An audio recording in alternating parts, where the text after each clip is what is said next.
Kumily bus സ്റ്റാൻഡിൽ പൊതുജനങ്ങൾക്കായി സൗജന്യ ഭക്ഷണ അലമാര ക്രമീകരിച്ചു. റീച്ച് വേൾഡ് വൈഡ് എന്ന സംഘടനയുടെ നേതൃത്വത്തിലാണ് ഭക്ഷണ അലമാര സജ്ജമാക്കിയത്.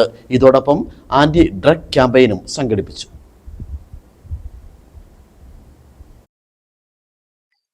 ഉച്ചയ്ക്ക് 12 മുതൽ ഉച്ചകഴിഞ്ഞ് 3 വരെയാണ് കുമളി ബസ് സ്റ്റാൻഡിൽ ഭക്ഷണ അലമാര സജ്ജമാക്കിയിരിക്കുന്നത്.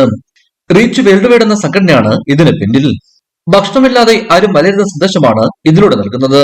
റീച്ച് വേൾഡ് വൈഡ് സിഇഒ ആഗ്രഹ മുരളീധരൻ അധ്യക്ഷ വെച്ച യോഗം കുമളി പഞ്ചായത്ത് പ്രസിഡന്റ് എം വർഗീസ് ഉദ്ഘാടനം ചെയ്തു. ഞങ്ങൾ തയ്യാറാക്കിക്കൊണ്ടിരിക്കുകയാണ്. അതിലൂടെ കുമളിയിലെ വിശക്കുന്ന വയറുകൾക്ക് ആശ്വാസം നൽകുവാൻ കഴിയും. ഒരു നേരത്തെ അന്നത്തിന് വേണ്ടി ബുദ്ധിമുട്ടുന്ന ആളുകൾ നമ്മുടെ നാട്ടിൽ ഉണ്ടാവാൻ പാടില്ല എന്നൊരു വലിയ മഹത്തരമായിട്ടുള്ള കാര്യത്തിന് വേണ്ടി ഞങ്ങൾ മുന്നോട്ട് വെക്കുന്നു. അതിന്റെ ഒരു തുടക്കക്കാരായി റീച്ച് വേൾഡ് വൈഡ് കടന്നു വന്നതിൽ ഞാൻ അവർ പ്രത്യേകമായി അഭിനന്ദിക്കുന്നു. ആത്മാർത്ഥമായി അവരുടെ പ്രവർത്തനങ്ങൾക്ക് എല്ലാവിധ പിന്തുണയും നൽകുന്നു. ഇതോടൊപ്പം ആന്റി ഡ്രഗ് ക്യാമ്പയിനും കുമളിയിൽ സംഘടിപ്പിച്ചു.